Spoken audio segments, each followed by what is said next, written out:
Great, thank you all three of you, Petra, Markus and Timo, for your insights into the different parts of our joint mission here.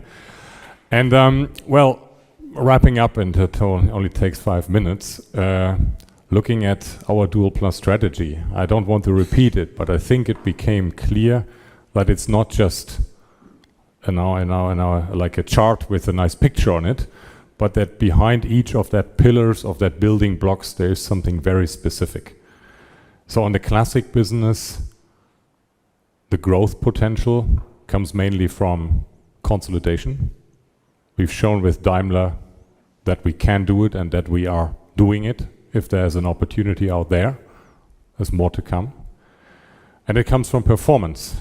And we've shown, particularly in 22 into 23, that on the pricing side, again, when there's an opportunity, we're going to tackle it, and we're going to tackle it with more consequence than others. I think that's what we clearly shown, and that's why we doubled the margin. And that now, particularly with Petra taking over, or not creating this COO area, which wasn't dedicated there, existing before, showing that there's a clear plan in improving bottom line performance, particularly in the plants. Automation, for example, but also making sure that we keep resilient, because that sort of pressure on an ICE producer, everyone has that. So that we cannot negate. And by the way, that's also a reason why valuations are fairly low for our business. But those win who manage this best. And I'm convinced that we've already started to do the right things. And that's why we're going to get out of that stronger than others. And that will tremendously support here our classic performance path. When we look at service, if you look at that, it's always, it sounds so easy, right? I mean, there's a huge market, there's already a high profitability, there's even the third-party business available. So sometimes you look at it, it just needs to be done. But that's also what we show, we're just doing it. And for good reason, we do not disclose the service EBIT margins. They're just very high, and we're going to keep them that high, and that's why we do not like to disclose them. Yeah?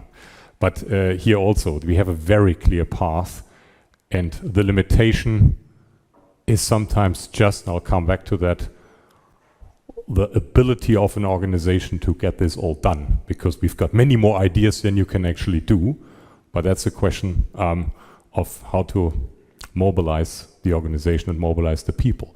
Right, so whereas this is almost like, you know, standard stuff, but it needs to be done, and I think we can proudly say we're doing it better than we've ever done it before.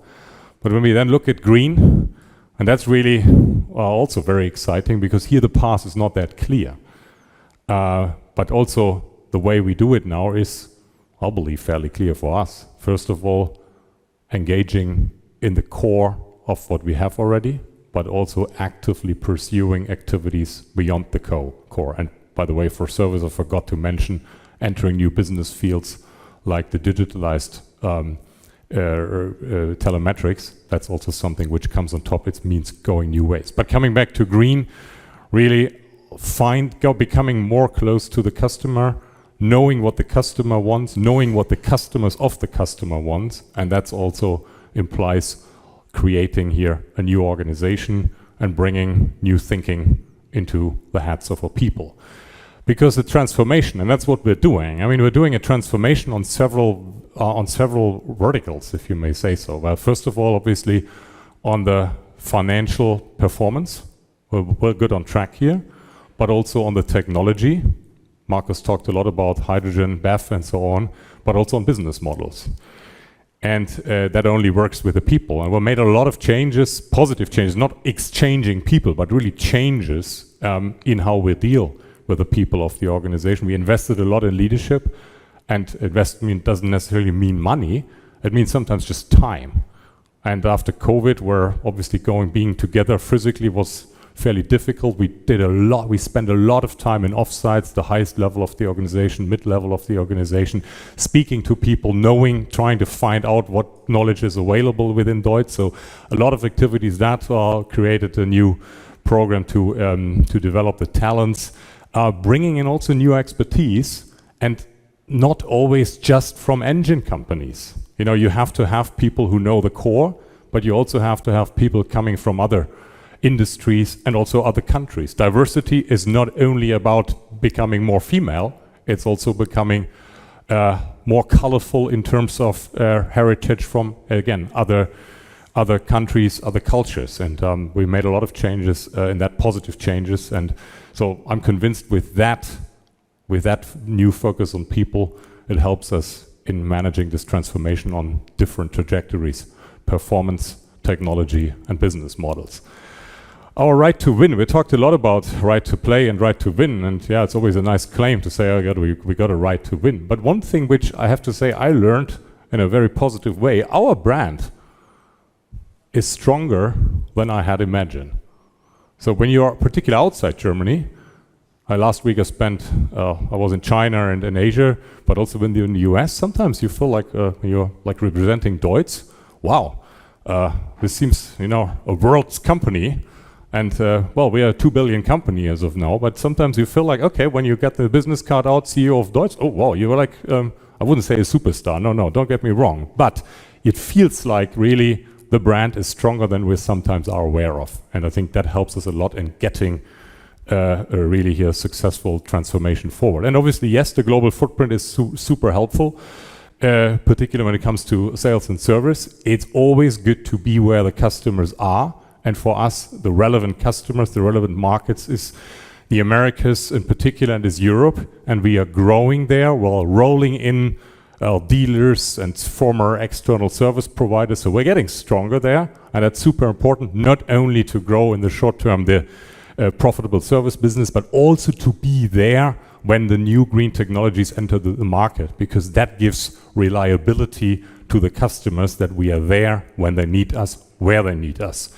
Engineering expertise, innovation capability, and commitment to quality was also a point in Marcus' part. There's so many startups out there who can say, well, we'll electrify a product. Yeah, and they probably electrify a product. And if things go well, they electrify also the operator of the product.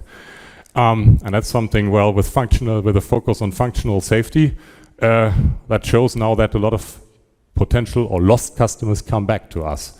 And that is, I think, extremely important, that what we stand for with this commitment to expertise, engine expertise, and quality.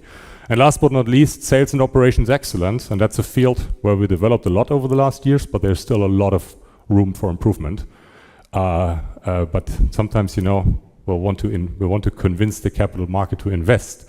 And obviously, you wouldn't be investing if you feel like, though, this company is top notch and there's nothing to improve. So we want to convince you that we have the potential to be top notch. There's a lot to improve, and that's much easier when there's a lot to improve to reach the potential when you're already at a 98% performance level. And I can tell you that's not where we are right now, but that's where we're going to be in the next years, and hopefully we'll manage to convince you that we have not only a plan, but we have the right team to get there.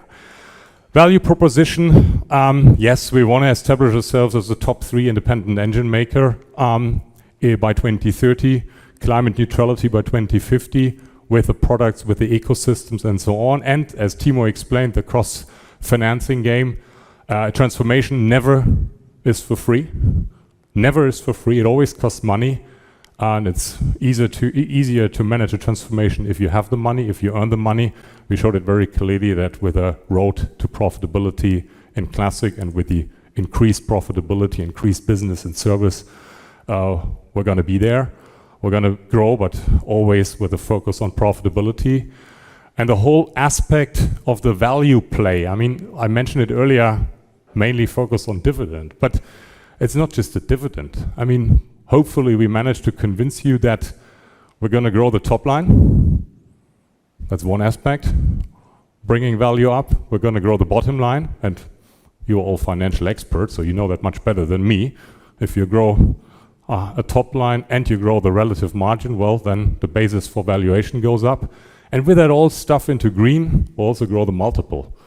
And if that all comes together, you know, this is not a stagnating business. It's a growing business, growing profitability, and growing fantasy.